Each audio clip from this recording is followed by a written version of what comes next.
যেমন করেই হোক আজ ঠিক সময় রাজসভায় পৌঁছতেই হবে। গোপাল দাদু, কোথায় যাচ্ছো? কোথায় আবার? রাজসভায়। কিন্তু তুমি আজ এত সকাল সকাল রাজসভায় যাচ্ছ কেন গো? ওরে, আজ যে রাজসভায় প্রাপ্তিযোগ আছে, মহারাজ আমাদের প্রত্যেককে কিছু উপহার দেবেন বলেছেন, তাই দেরি করে গেলে যদি ফাঁক পড়ে যায়। যা যা যা, এখন যে যার বাড়ি যা, আর আমাকেও রাজসভায় যেতে দে।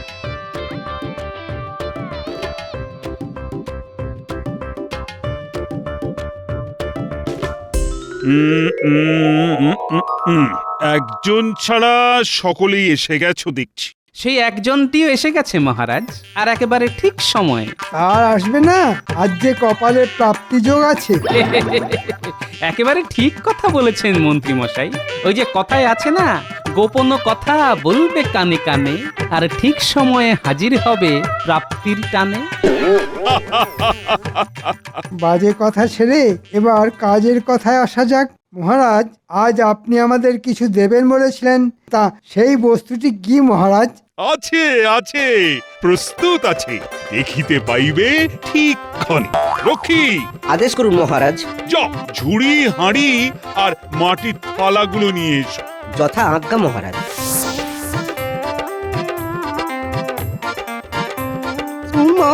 এই তাহলে আমাদের প্রাপ্তিযোগ।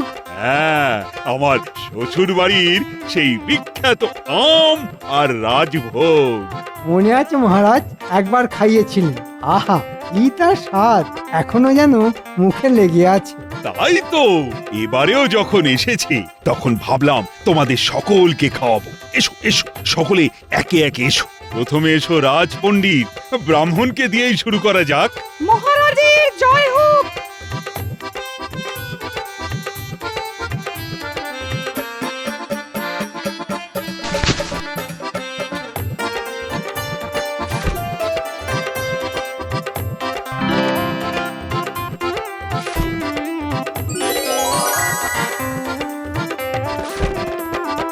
না না গোপাল, তুমি সারি দিয়ে দাঁড়িও না, তুমি পাবে একেবারে শেষে। সব সময় খাবারের জন্য হ্যাংলার মতো হুড়োহুড়ি।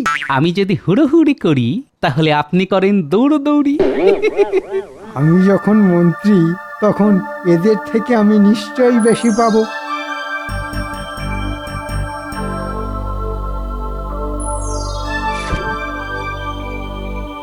এ বাবা, আমাকেও সেই চারটে করে, এ তো দেখছি মুড়ি মিছরির একদর হয়ে গেল।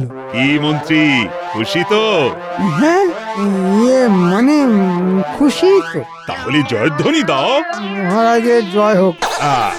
এবার গোপালের পালা। এসো গোপাল, সামনে এগিয়ে এসো।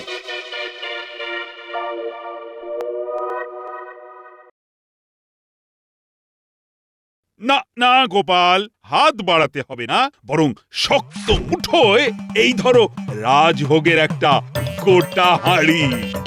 আর এই নাও এক ঝুড়ি আম। এগুলো আমার? এগুলো সব তোমার, কারণ আমি জানি আমার রসালো রাজভোগ খেতে তুমি কি ভীষণ ভালোবাসো। মহারাজের জয় হোক। জয় হোক না কচু হোক, আমাদের বেলায় মাত্র চারটে করে, আর গোপালের বেলায় ভর্তি ঝুড়ি আর গোটা হাঁড়ি। যাও যাও, তোমরা সকলে এবার যে যার বাড়ি যাও। বাড়ি গিয়ে খেয়ে কাল আমায় এসে বলবে যে কেমন লাগলো।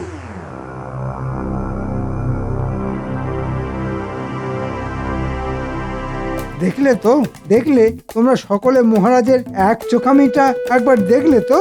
আমাদের বেলায় মাত্র চারটে করে, আর গোপালের বেলায় এক ঝুড়ি। শুধু এক ঝুড়ি আমের কথা কেন বলছেন? আর সেই সাথে ওই রাজভোগের কথাটাও বলুন, সেও তো অত বড় এক হাঁড়ি। তাহলে তোমরাই বুঝে দেখো, গোপাল হলো মহারাজের কোলের ছেলে, আর আমরা সকলে কি বানের জলে ভেসে এসেছি? দেখুন মন্ত্রী মশাই, এসব নিয়ে উত্তপ্ত আলোচনা না করাই ভালো।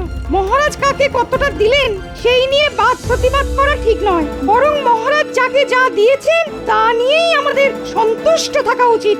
এই, তুমি থামাতো পণ্ডিত, সব সময় গোপালের দিকে ঝোল টেনে কথা বলো না তো। চাপ বাবা, গোপালের দিকে আবার ঝোল টেনে কথা বললাম কখন? আমি বললাম মহারাজের সিদ্ধান্তের ব্যাপারে। সে তুমি যাই বলো না কেন, ব্যাপারটা তো একই দাঁড়ালো। ওই তো মাথায় আমের ঝুড়ি চাপিয়ে গোপাল আসছে। গোপালকে দেখে এমন করছো যেন কোনো রাজা মহারাজা আসছে। আসলে দূর থেকে দেখে তো মনে হচ্ছে আসছে একটা মালবাহক, মানে মুটে। সে সে আপনি গোপালকে হিংসে করে এ কথা বলছেন কেন? নিজের জিনিস নিজে বহন করে নিয়ে যাওয়ায় কি অন্যায়? এই যে আমরা প্রত্যেকে হাতে করে মাটির থালায় রাজভোগ আর আম নিয়ে যাচ্ছি, এইটা দেখে কেউ যদি বলে আমরা ভিখারি, তাহলে সে কি ন্যায় কথা বলবে, হ্যাঁ, না অন্যায় কথা বলবে? দেখো, বেশি জ্ঞান দিও না তো, তুমি বিজ্ঞানী, ওই বিজ্ঞান নিয়েই থাকো।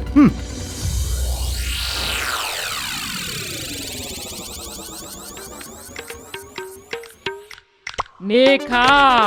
ও গিন্নি, আমায় দিলে না? দিচ্ছি বাবা, দিচ্ছি। আগে বাচ্চাদের দি, তারপর তোমাকে দেবো। হ্যাঁ, না না না, পরে দিলে হবে না, এখনই দাও। বাবা রে বাবা, এমন পেটুক মানুষ আমি জীবনে দুটো দেখিনি। হ্যাঁ, আরে দেখবে কি করে, কারণ এই দুনিয়ায় দেখার মতো জিনিস তো একটা করেই হয়।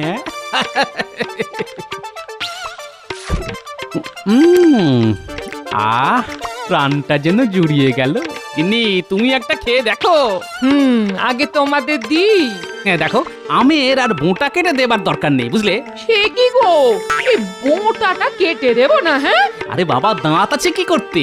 ঝুড়ি থেকে টপা টপ তুলবো আর কপা কপ খাবো। কিরে, তোরা রাজি তো? হ্যাঁ হ্যাঁ, খুব রাজি, খুব রাজি। তাহলে শুরু কর, দেখি আম খাওয়ার প্রতিযোগিতায় কে হারে আর কে জেতে। হ্যাঁ,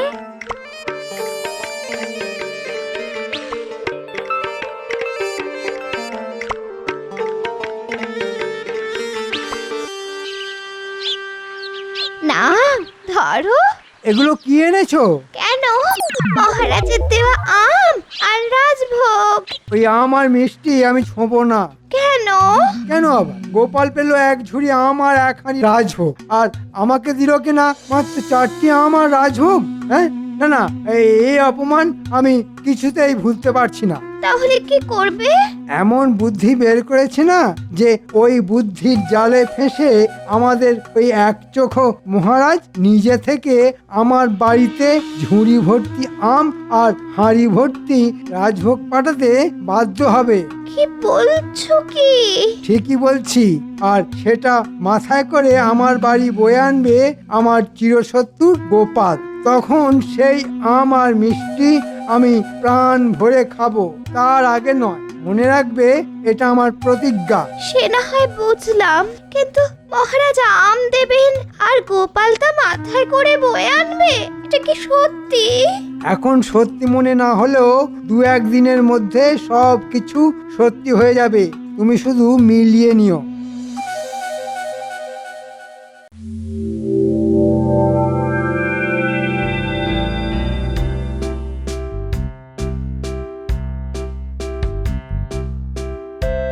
আচ্ছা, গোপাল আজ ঠিক সময় এসে গেল, অথচ মন্ত্রী এখনো এলো না কেন? হয়তো কোনো কারণে দেরি হচ্ছে। তা তোমরা সকলে কেমন খেলে আমার শ্বশুর বাড়ির আম আর মিষ্টি? খুব ভালো পেয়েছি মহারাজ। তুমি কেমন খেলে গোপাল? আমি কি আর একলা খেয়েছি নাকি? আমি, আমার 5 নাতি নাতনি আর আপনার বৌমা সকলেই মিলে একসাথে খেয়েছি। ভালো ভালো, খুব ভালো। ওরে বাবা রে, কি হলো, কি হলো? কাপড়ে পা জড়িয়ে পড়ে গেলাম। ওরে বাবা, ও কোমরে কি যন্ত্রণা শুরু হয়ে গেল রে বাবা। ওরে বাবা, আ আ সে কি রাজবৈদ্য, একবার দেখো তো। দেখি কি হলো। ওরে বাবা, ওরে বাবা, হাত দিও না, হাত দিও না গো। ও আ আ হাত দিও না, হাত ছোঁয়ালেই ভীষণ ভীষণ ব্যথা লাগছে। আ আ তবুও তো একবার দেখতেই হবে, না হলে বুঝবো কি করে যে এই আঘাতটা কতটা গুরুতর। তাহলে দেখ বেটা, ভালো করে আমার জামা তুলে দেখ, না হলে দেখবি কি করে যে পিঠেতে কতখানি কাল ছিটে পড়ে গেছে। আ ও ও ওরে রে, ওরে বাবা, কোমরে তো ভীষণ রকম কালশিটে পড়ে গেছে। কোমরে যে কাঠ কয়লার ভূষো মেখে এসেছি রে বেটা, সেটাও বুঝতে পারলি না? আহ, আহ, আহ, আহ। তার মানে আঘাত বেশ গুরুতর। ওরে বাবা, তাহলে আমার কোমরটা কি ভেঙে গেল নাকি? ও মহারাজ, ও ও, ভাঙা কোমর নিয়ে এখন আমি কি করব? চিন্তা করো না মন্ত্রী, তোমার কোমর ভালো করে তুলতে সব রকমের চিকিৎসার ব্যবস্থা হবে। আমি এক্ষুনি ওই বাড়ি গিয়ে ব্যথা বেদনার নাশক বটিকা বানিয়ে নিয়ে আসছি। তবে মহারাজ, মন্ত্রী মশাইকে এক্ষুনি ধরাধরি করে বাড়ি পৌঁছে দেবার ব্যবস্থা করতে হবে। হ্যাঁ হ্যাঁ, আমি এক্ষুনি ব্যবস্থা করছি। শুনুন মন্ত্রী মশাই, এখন কটা দিন আপনাকে ওই বিছানায় শুয়ে কাটাতে হবে। কোনো রকম নড়াচড়া অবধি করা যাবে না, কেমন? আমি কি তাহলে পঙ্গু হয়ে গেলাম?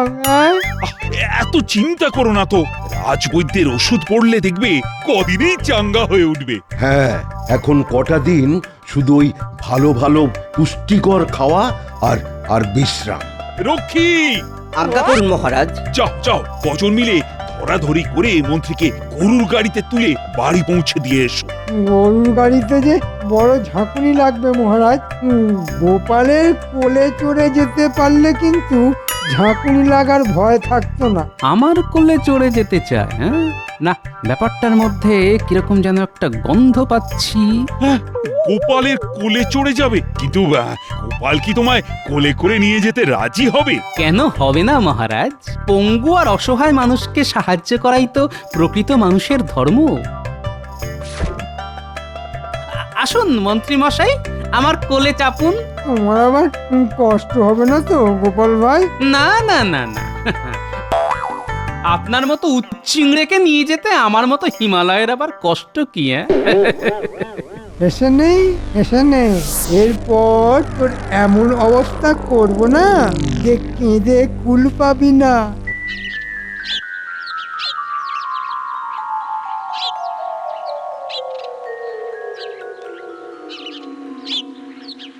মন্ত্রীর কোমরের অবস্থা কেমন বুঝছো বলো তো রাজবৈদ্য? আগে ভালো মতোই লেগেছে মনে হচ্ছে। এখন কটা দিন ভোগাবে। কি তোমার না কোমরে লেগেছে আর তুমি দিব্যি পায়চারি করে বেড়াচ্ছ? ওদিকে দল বল নিয়ে মহারাজকে এদিকে আসতে দেখলাম। সে কি গো, মহারাজ আসছেন? তাহলে তো এক্ষুনি শুয়ে পড়তে হয়। যাও যাও, তুমি ভেতরে যাও। কত ছলনায় যে জানে মানুষটা। ওরে বাবা রে, কি যন্ত্রণা! আর যে সহ্য করতে পারছি না। ও মা গো! কেমন আছো মন্ত্রী? ভালো না, একেবারেই ভালো না। ও ওরে বাবা রে, কোমরে খুব ব্যথা। আহা, ও মা, কোমরে খুব ব্যথা। আসলে বেশ ভালো মতোই লেগেছে তো, তাই কটা দিন দাঁতে দাঁত চেপে কষ্ট তো একটু সহ্য করতেই হবে মন্ত্রী। তাই তো করে যাচ্ছি মহারাজ, তাই তো করে যাচ্ছি। ও আহ উ উ আচ্ছা, আমার রাজভোগ খেয়েছো তো? খেতে আর কোথায় পারলাম মহারাজ। ভেবেছিলাম পরের দিন খাবো, কিন্তু পরের দিনই তো কাপড়ে পা জড়িয়ে কোমর ভেঙে পড়লাম। এদিকে এদিকে সব পচে ধসে একসা। ঠিক আছে ঠিক আছে, আমি বাজার থেকে এক ঝুড়ি সেরা আম আর ভোলা ময়রার দোকানের এক হাঁড়ি রসগোল্লা পাঠিয়ে দেব, খেয়ে দেখবে ভালো লাগবে। ও সে তো ভালো লাগবেই মহারাজ, তবে আরো ভালো লাগবে যদি গোপাল সেগুলো নিজের হাতে নিয়ে আসে। ও উ উ ঠিক আছে, গোপালই নিয়ে আসবে। কি গোপাল আনবে তো? আপনি আদেশ করলে আমার রসগোল্লা নিয়ে আসতে আমি বাধ্য মহারাজ। তাহলে ওই কথাই রইলো, আজ বিকেল বেলা গোপাল তোমার জন্য আম আর রসগোল্লা নিয়ে আসবে। এবার দেখবি গোপাল, আমার জন্যে মুঠ বয়ে আনতে তোমার কেমন লাগে। তাহলে আমি আজ আসছি মন্ত্রী, কাল আবার আসবো, আর তোমার যা যা খেতে ইচ্ছে করবে গোপালকে বলে দিও, ও সব নিয়ে আসবে। গোপাল, মন্ত্রীর সেবা যত্নের যেন কোনো ত্রুটি না হয়। তাহলে আর চিন্তা কিসে, গোপালকে এবার আমি চাকরের মতো খাটাবো। ঠিক আছে মহারাজ। চলো সবাই চলো। রাজবৈদ্য, তুমি কিন্তু নিয়ম করে মন্ত্রীকে দুবেলা দেখে যাবে আর ঠিক মতো ওষুধপত্র দেবে। আপনি কোনো চিন্তা করবেন না মহারাজ, আপনারা এখন আসুন তাহলে। আমি মন্ত্রী মশাইকে দেখে একটু পরেই আসছি। ঠিক আছে চল। দেখ দেখ, মাথায় করে ঝুড়ি আর হাতে ঝুলিয়ে হাঁড়ি নিয়ে গোপাল দাদু আসছে। চল তো দেখি। ঝুড়িতে আর হাঁড়িতে কি আছে দাদু? বাজারের সেরা আম আর ভোলা ময়রার দোকানের সেরা রসগোল্লা। তাহলে আজকেও কি আবার খাওয়া দাওয়া হবে নাকি গো? না রে, এগুলো আমাদের নয়, তাহলে কার? মন্ত্রী মশাইয়ের। মন্ত্রী মশাইয়ের আম আর মিষ্টি তুমি বয়ে নিয়ে যাচ্ছ কেন গো? কি করব বল, সবই আমার কপাল। তাই মন্ত্রী মশাইয়ের আমের ঝুড়ি আমার মাথায় উঠেছে। তোরা খেলা কর, আমি আসছি রে। ব্যাপারটা কিরকম হলো বলতো? মন্ত্রী মশাইয়ের আম আর মিষ্টি গোপাল দাদু বই নিয়ে যাচ্ছে কেন? ও মা, জানিস না কাল তো রাজসভায় পড়ে গিয়ে মন্ত্রী মশাই কোমরে খুব চোট পেয়েছে। তাই নাকি? মন্ত্রী মশাইয়ের মতো রোগা লোক পড়েও গেল, আবার চোটও পেল। না, ব্যাপারটা দেখতে হচ্ছে। আরে ওই তো পেট মোটা টেকোটা মাথায় আমের ঝুড়ি নিয়ে আসছে। আহা আহা, কি দৃশ্য! আহা, যার মাথা ভর্তি কিনা শুধুই বুদ্ধি, সে আজ আমার জন্যে মাথায় আমের ঝুড়ি চাপিয়েছে। এবার আমার প্রতিজ্ঞা রক্ষা হবে, আর প্রাণ ভরে ওই আম আর মিষ্টি আমি খাবো। হ্যাঁ, যাই এবার খাটে গিয়ে শুয়ে পড়ি। মন্ত্রী মশাই, আহ, উহ, উহ, আহ, আহ, এসেছো গোপাল, এসেছো। হ্যাঁ, এই আপনার রসগোল্লা আর আম। বেশ ভালো জাতের আম তো গোপাল? হ্যাঁ, বাজারের সেরা আম। বাহ বাহ, খুব ভালো। মাথায় করে বয়ে আমার আম নিয়ে এলে। তোমায় যে কি বলে ধন্যবাদ দেব গোপাল। ধন্যবাদ দেবার দরকার নেই, কোমরে চোট পেয়ে কাত হয়ে পড়ে আছেন। এখন এই আম খেয়ে খুশি হলেই আমি ধন্য। তুমি যে এত ভালো মানুষ, এটা এতদিন কেন বুঝতে পারিনি গোপাল? কেন বুঝতে পারিনি বলো তো? সেটা আমার কপাল। কপাল? না না, কি যে বলো তুমি, তোমার কপাল কিন্তু খুব ভালো। মহারাজ কত ভালোবাসেন তোমায়।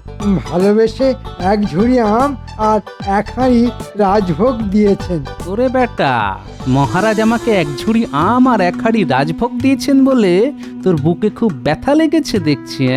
তাই কি তোর কোমরে চোট? না, ব্যাপারটা দেখতে হচ্ছে। ভাই গোপাল, হ্যাঁ বলুন। মানে কথাটা তোমায় কি করে বলবো তাই ভাবছি। অত কিন্তু কিন্তু করছেন কেন? আমের ঝুড়ি মাথায় করে বয়ে এনে দেবার পরও আরো যদি কিছু করতে বলেন তা আমি হাসি মুখে করে দেব। করে দেবে? অবশ্যই, কারণ পঙ্গু মানুষের সেবা করা যে পরম ধর্ম মন্ত্রী মশাই। আসলে কাল থেকে কোমরের সাথে সাথে পা দুটো বড্ড টনটন টনটন করছে।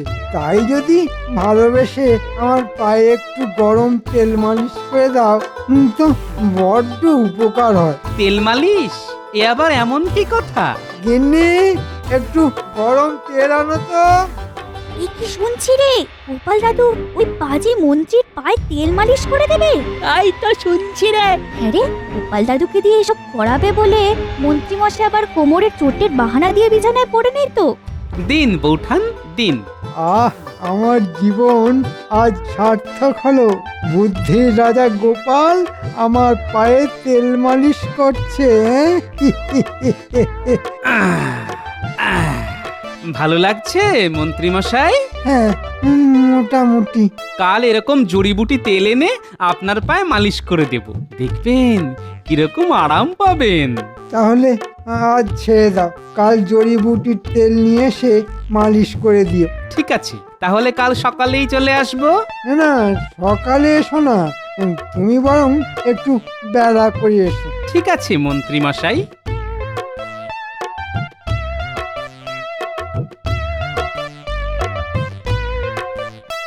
প্রতিজ্ঞা ভেঙে এবার আমি আম আর রসগোল্লা খাবো। আহা, আজ আমার কি আনন্দের দিন। গোপাল মাথায় করে আম আর মিষ্টি নিয়ে এলো, বাড়তি পাওনা হলো ব্যাটাকে দিয়ে পা টিপিয়ে নেওয়া। হ্যাঁ,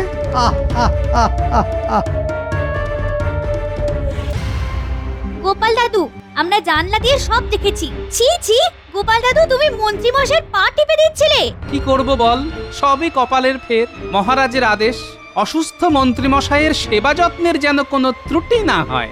অসুস্থ না হাতি? আমরা জান্নাতের সব দেখেছি। তুমি ঘর থেকে বেরিয়ে যেতেই মন্ত্রী মশাই আবার খাট থেকে নেমে সারা ঘর হেঁটে বেড়াচ্ছিল। আর হা হা করে সে কি হাসি! বটে, এত ছলো না। ঠিক আছে, যা বলছি তা মন দিয়ে শোন। কাল সকালবেলা ধুনুচি, কাঠকয়লা, দেশলাই আর খানিকটা ধুনো নিয়ে মন্ত্রীর বাড়ির কাছে চলে আসবি। হ্যাঁ, ভেতরে আসবো মহারাজ? আরে এসো এসো, তার আগে বলো মন্ত্রীর সেবা যত্নের কোনো ত্রুটি হচ্ছে না তো? না মহারাজ, তবে কাল সকালবেলা উনি একবার আপনাকে দেখতে চেয়েছেন। ঠিক আছে ঠিক আছে, কাল সকালেই না হয় যাব। তাহলে তো অতি উত্তম। আমি তাহলে এখন আসি মহারাজ।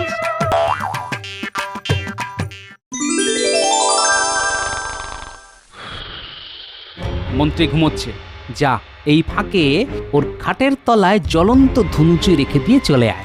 ন্যাপলা, তুই ট্যাপাকে নিয়ে নিজেদের জায়গায় চলে যা।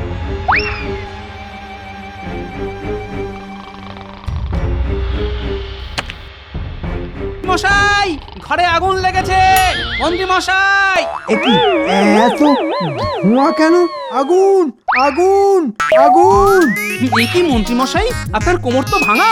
এ কি, মন্ত্রী তো হরিণের মতো দৌড়চ্ছে। তাহলে কি ওর? কোমরে ব্যথা মিথ্যে কথা মহারাজ। হ্যাঁ, তাহলে মিথ্যে কথা বলে আমার সাথে প্রবঞ্চনা করেছে। মন্ত্রী দাঁড়াও, দাঁড়াও বলছি। ওরে বাবা রে, মন্ত্রী! কোমরটা বুঝি এবার সত্যি সত্যি ভেঙে গেল। ঠিক হলো, কেউ আজ তোমায় তুলবে না, কোনো চিকিৎসাও পাবে না তুমি। আর যতদিন বিছানায় পড়ে থাকবে ততদিন বেতনও কাটা যাবে তোমার। তাহলে আমি আমি যে না খেতে পেয়ে মরে যাব মহারাজ। কেন? কদিন তো আমাকে খুব ধোঁকা খাইয়েছিলেন, এবার নিজে ধোঁকা খান। ধোঁয়ার ধোঁকা।